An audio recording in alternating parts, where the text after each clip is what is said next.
So hello everyone, welcome back to my new mini vlog. আমি তো তাড়াহুড়ো করে এখানে রেল লাইন ক্রস করছিলাম, কারণ আমার ট্রেন যাচ্ছিল ছুটে। বাট না, তোমরা এই কাজটা কেউ ভুল করেও করো না। আমি তো বাবা আর করবো না, আমার একবার করেই শিক্ষা হয়ে গেছে। তো যাই হোক, আমি চলে এসেছিলাম সেদিনকে ব্যারাকপুর। আর তোমরা নিশ্চয়ই বুঝতেই পারছো আমি কোথায় এসেছি। হ্যাঁ, আমি এসেছি মা অন্নপূর্ণা মায়ের মন্দিরে। পিছনে একটা ঘাট আছে, ঘাটটা কিন্তু খুবই পরিষ্কার আর অত ভিড়ভাট্টাও হয় না। আর সেই ঘাটটার নাম হচ্ছে রানী রাসমণি ঘাট। খুব শান্ত, খুব ফাঁকা, এখানে কিন্তু অত ভিড় নেই।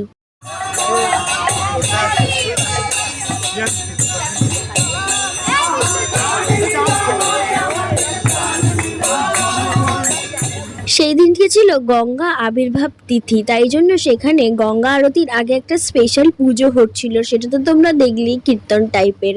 আসলে এই পুরো গঙ্গা আর এই মন্দিরটা নিয়ে না একটা হিস্ট্রি আছে। মায়ের মুখটা আমি তোমাদের সাথে ঠিক করে শেয়ার করতে পারলাম না, কারণ সামনের গেটটা দিয়ে ক্যামেরা করা অ্যালাউ নয়, তাই আমি পিছন দিক থেকেই করেছি। আর এই পুরো হিস্ট্রিটা জেনেই আমি এই মন্দিরটাতে এসেছি। আমার তো খুব ইন্টারেস্টিং লেগেছে। আমি তোমাদের সাথে নেক্সট ভিডিওতে এই পুরো মন্দিরটার হিস্ট্রি শেয়ার করব। এই মন্দিরের প্রতিটি কোনায় কোনায় আছে ইতিহাসের ছোঁয়া। এখানে কোনো বাধ্যবাধকতা নেই যে এলেই তোমাকে দক্ষিণা দিতে হবে বা পুজো দিতে হবে। আমি তো খুব ভালো মতো মাকে দর্শন করেছি, পুজো দিয়েছি। যেহেতু ফাঁকা ছিল তাই কোনো অসুবিধা হয়নি। যারা যারা এই মন্দিরটা এখনো পর্যন্ত ঘোরোনি, আমি বলবো তারা অবশ্যই গিয়ে ঘুরে আসো।